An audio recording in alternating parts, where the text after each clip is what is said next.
Bonsoir Emma. Emma vient du nord de la France et elle est fière de le dire. Et elle a une phrase pour expliquer pourquoi elle a du courage. Courir sous la pluie, dans le nord de la France, m'a donné le goût de l'effort. Elle fait de l'athlétisme, elle a participé notamment au championnat de France de cross, discipline chère au monde militaire. Elle fait aussi de la musique et elle joue du violon. Elle a fait ses études supérieures, Hippocagne et Cagne, au lycée militaire d'Aix-en-Provence. Elle est à Saint-Cyr, mais pas uniquement, puisqu'elle vit un double cursus étudiant. Elle est aussi à Sciences Po Paris. Elle veut être à Sciences Po Paris pour s'ouvrir l'esprit avant de revenir sur ce qui la passionne et ce qui doit guider sa vie, à savoir l'armée. Et avant de te donner la parole, je voudrais lire ce que tu as écrit. Tu as dit « À la poésie de l'effort et de l'engagement, j'aimerais ajouter celle des mots ». Eh bien, tu es là pour justement le prouver sur une phrase très courte de Georges Clemenceau. « Quand on est jeune, c'est pour la vie », dit-il. C'est à toi, Emma Zimmermann.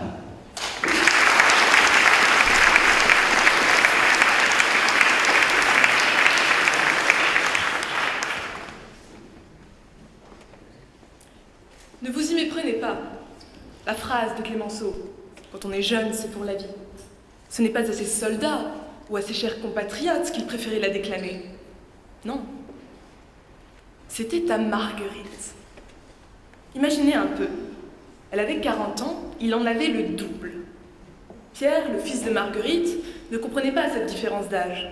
Alors, le jour où Clemenceau tomba, le 24 novembre 1929, il se décida à aller convaincre sa mère.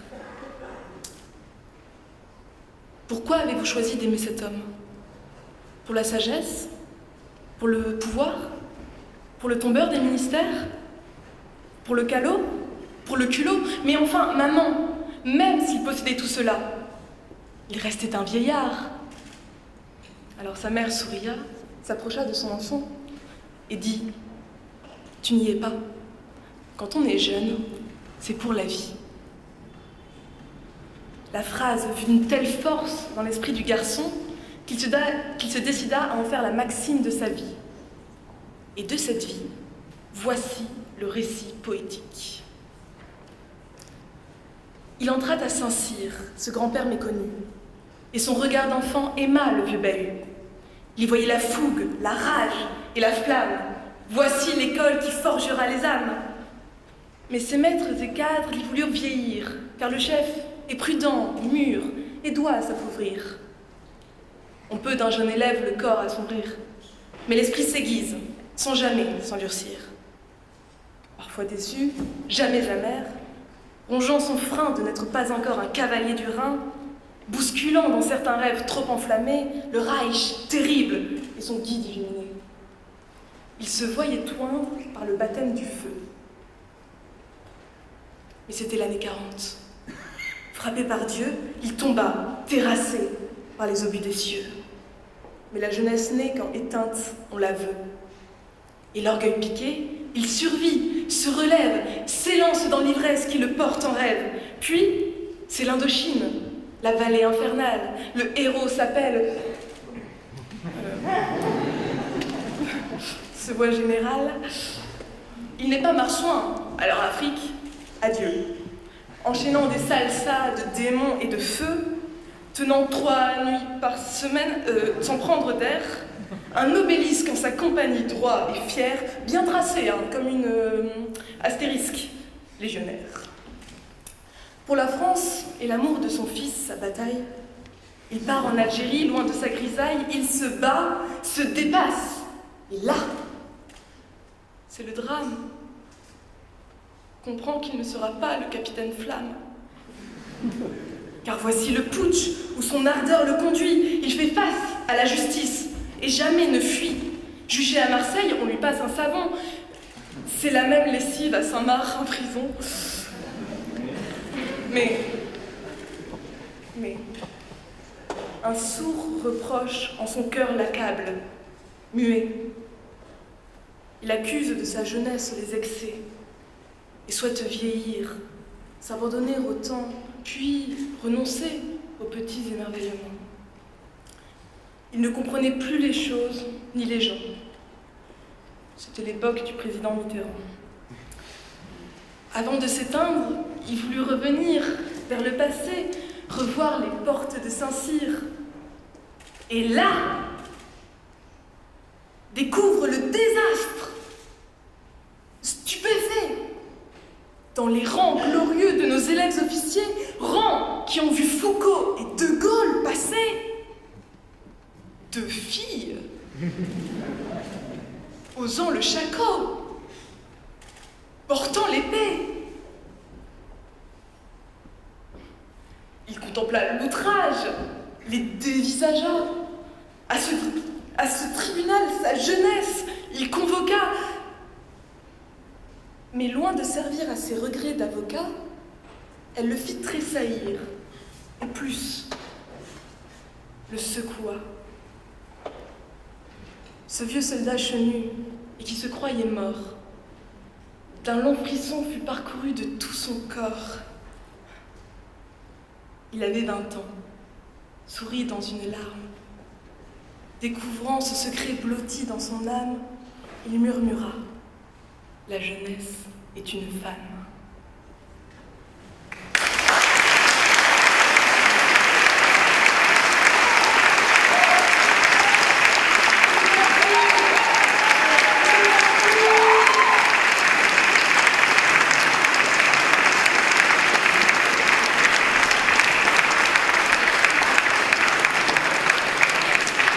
Emma Zimmermann pour Saint-Cyr. Emma, maintenant il y a les membres du jury qui t'ont écouté et qui ont des questions à te poser. Jean-Noël, à nouveau, le micro arrive. Je parle français, c'est ça? Ah oui, je vais essayer. Vous avez bien fait d'évoquer Marguerite Madeleine-Sperger. Bien sûr, vous avez bien fait. C'est l'historien qui parle. Oui, oui, pour preuve d'amour, il lui a offert une biographie de Démosthène. Est-ce que cela vous surprend ou vous en êtes heureuse?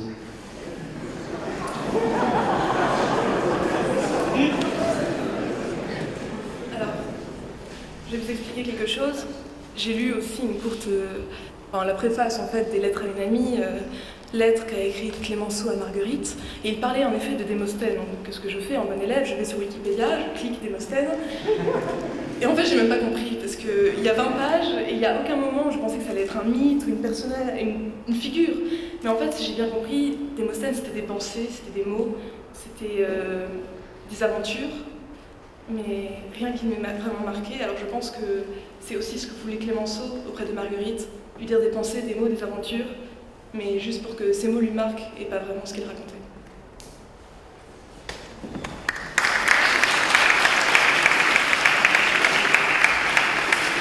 Le général Vincent Anguiani.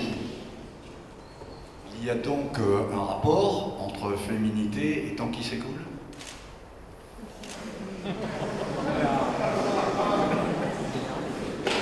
On compare des femmes à des roses quand elles sont jeunes, puis on parle de la fleur de l'âge quand elles deviennent vieilles.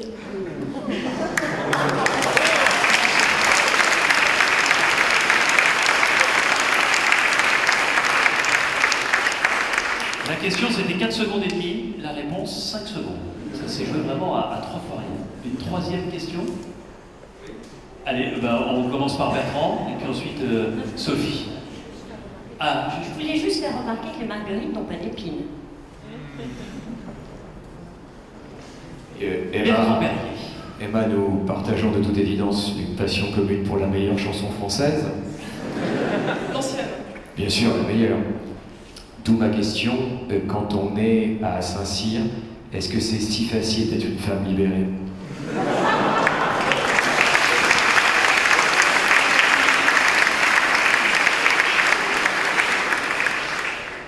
Tout dépend si on porte l'uniforme ou non. Je vais vous raconter une petite histoire. Récemment, il y a eu un gala qui a été organisé par Saint-Cyr. Donc il y avait les élèves et les cadres. Les garçons s'étaient mis en grand uniforme, l'uniforme que je porte. Et les filles, nous avons décidé de nous mettre en robe pour changer un peu. Donc pour se libérer, en quelque sorte. Nous étions un groupe, donc de garçons et de filles en robe. Un de nos cadres arrive, un cadre de bataillon, un cadre qui nous connaît bien. On va l'appeler Michel, hein, pour ne pas trahir son identité. Et à ce moment-là, il avance, il voit les garçons, il les salue, bonjour machin, bonjour machin, bonjour machin. Il arrive aux filles et il dit Michel, enchanté, il fait la bise.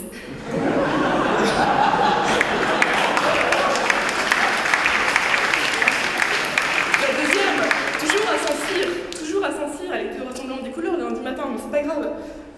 Michel, enchanté, il fait la bise. Donc voilà, donc une femme libérée, il suffit d'enlever l'uniforme pour cela, et c'est peut-être un avantage encore supérieur aux hommes militaires.